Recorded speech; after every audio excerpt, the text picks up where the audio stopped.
अस्सलाम वालेकुम नाज़रीन, मोहम्मद नवाज शरीफ ज़रई यूनिवर्सिटी मुल्तान के वेब रेडियो में खुश आमदीद। आज हम कुछ बात करेंगे मौसमियाती तब्दीली के बारे में, जिसको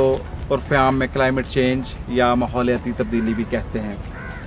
माहौलियाती तब्दीली है क्या? बेसिकली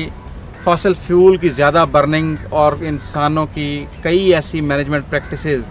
जिनकी वजह से माहौल के अंदर मुख्तलिफ ग्रीन हाउस गैसेस की कंसनट्रेशन की तब्दीली जो है उसको हम मौसमियाती तब्दीली कह सकते हैं। इसमें अगर हम छोटी सी मिसाल लें तो जिस तरह कार्बन डाइऑक्साइड की बर्निंग, ख़ासकर इंडस्ट्रियल रेवोल्यूशन 1860 या उसके बाद के तमाम अवामिल में जिसमें कोयला या बाकी जो फॉसिल फ्यूल्स हैं उनकी बर्निंग बढ़ गई, तो उसकी वजह से हवा के अंदर कार्बन डाइऑक्साइड या दूसरी जो ग्रीन हाउस गैसेस हैं उनकी कंसंट्रेशन जो कुदरती तौर पे मौजूद थी वो तब्दील हो गई। और इस तब्दीली की वजह से हवा के अंदर टेम्परेचर जो है वो बढ़ना शुरू हो गया, या कई ऐसी गैसेस की कंसंट्रेशन बढ़ गई जो कि हीट को कैप्चर कर सकती हैं। इसकी हम एक और मिसाल इस तरह ले सकते हैं, जिस तरह आप अगर अपनी गाड़ी जो है वो धूप में खड़ी करके चले जाएं तो उसके अंदर जिस तरह टेम्परेचर राइज़ हो जाता है, ऑल्दो कि वो एक किस्म का शीशे की या उसकी मौजूदगी की वजह से है, लेकिन अगर आप उसी गाड़ी या उसके अंदर जो है वो कार्बन डाइऑक्साइड या दूसरी जो मीथेन या दूसरी ग्रीन हाउस गैसेस को भर दें तो उसमें आप इमेजिन करें कि वो टेम्परेचर को जो है वो कैप्चर कर रही हैं ज़्यादा हीट को।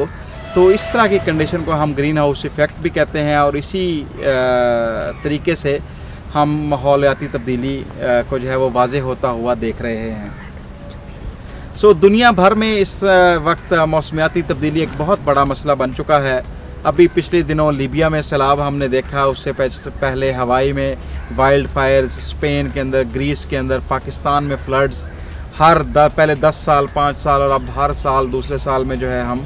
फ्लड्स और कई इस तरह के कॉन्सिक्वेंसेस या इफ़ेक्ट जो हैं वो हम देख रहे हैं। इसमें से एक अहम मसला जो पाकिस्तान जैसे मुल्कों में जहाँ पे हम कह लें कि धूप की ज़्यादा कसरत है, वहाँ पे हम देखते हैं वहाँ पे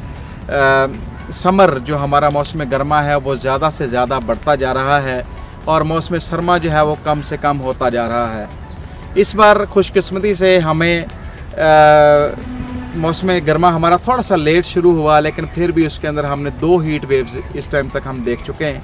और आजकल जो कंडीशन है माहौल की, ऑल्दो के भादों का आखिर चल रहा है, आखिरी 3 या 4 दिन हैं, लेकिन फिर भी गर्मी की शिद्दत इतनी ज़्यादा है कि वो वही जून जुलाई वाली जो गर्मी है वो आजकल हमें महसूस हो रही है। तो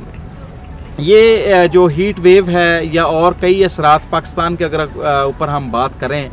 हीट वेव्स एक बहुत बड़ा मसला है। फिर पानी की जो कमी है वो एक और बड़ा इशू हमारे सामने आ रहा है। हो ये रहा है कि जब टेम्परेचर राइज़ करता है ग्लेशियर्स की मेल्टिंग जो है वो जो आगे 5-6 महीने में मेल्ट होना है वो शुरू के 1-2 महीने में हो गया, तो दरिया जो है वो उसी टाइम बह के नीचे पानी आ गया, तो बाद में दरियाओं के बहाव में कमी का एक और बड़ा अलमिया हमारे सामने नज़र आ रहा है।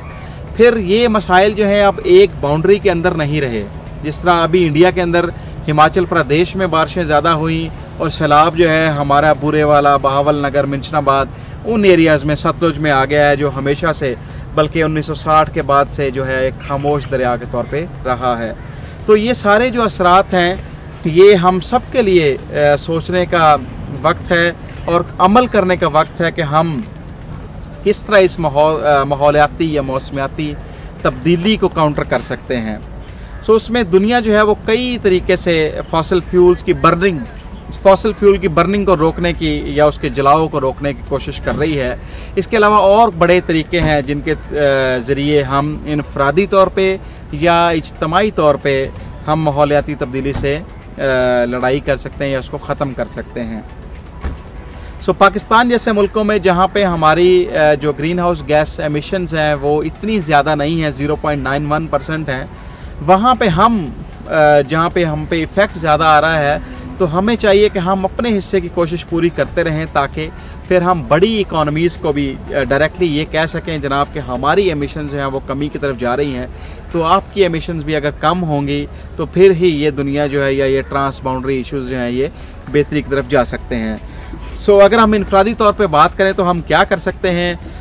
सबसे पहला काम तो ज़ाहिरी बात है कि हम अपनी बर्निंग जो है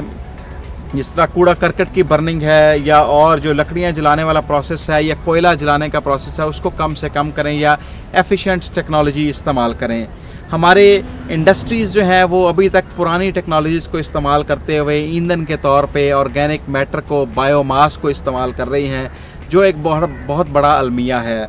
और इसके अलावा इनफरादी तौर पे हम अपना मतलब अगर हम एक बंदा जो है अपनी गाड़ी पे आ रहा है तो 4 बंदे उसी गाड़ी पे आएँ ताकि जो एमिशंस हैं वो कम हो सकें। इसके अलावा दरख्त लगाना जो है एक अच्छा तरीका है जिसके थ्रू हम कार्बन डाइऑक्साइड को कैप्चर कर सकते हैं। सो वो भी एक बड़ा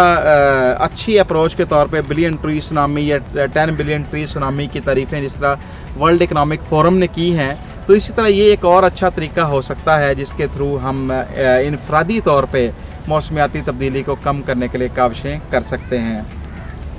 अगर हम इज्तमाही कोशिशों की बात करें तो मेरे ख़्याल में हमें पाकिस्तान में ख़ासकर हमें एग्रीकल्चर को, अपनी ज़राअत को बेहतर करने की ज़रूरत है।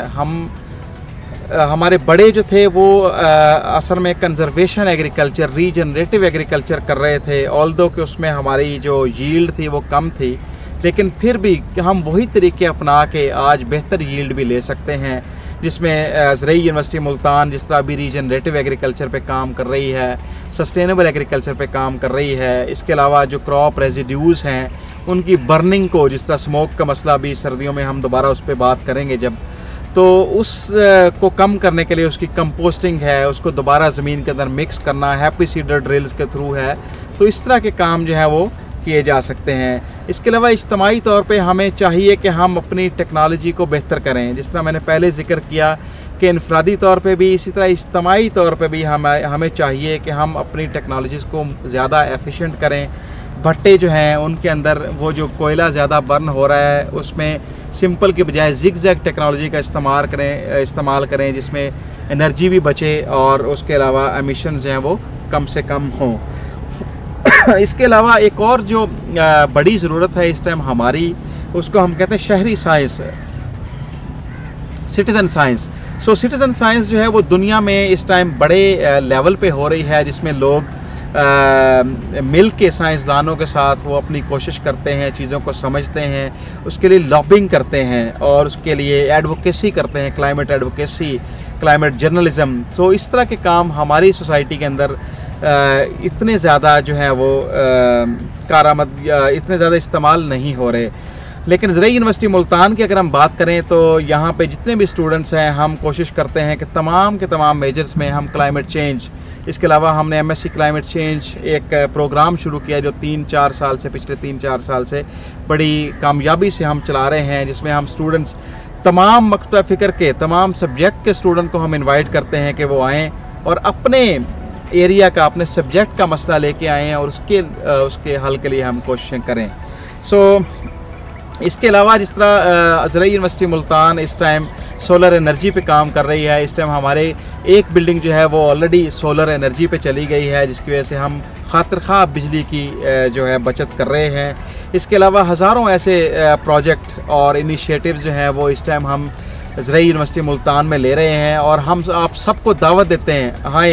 ये माहौल सिर्फ हमारा नहीं है, ये माहौल हम सबका है और इसके लिए हम सबको मिल के कोशिश करनी चाहिए। और आजकल हम कहते हैं कि जो एनवायरनमेंट है वो आज की इकॉनमी है, environment is the new economy. So हम सबको मिल के कोशिश करनी चाहिए कि हम अपने माहौल को बेहतर कर सकें, उसको साफ़ रख सकें और ये मौसमियाती तब्दीली जो दिन ब दिन एक बुरी से बुरी शक्ल ले रही है, उससे बचाव के लिए या उसको कम करने के लिए अपनी कोशिशें जारी रखें। शुक्रिया।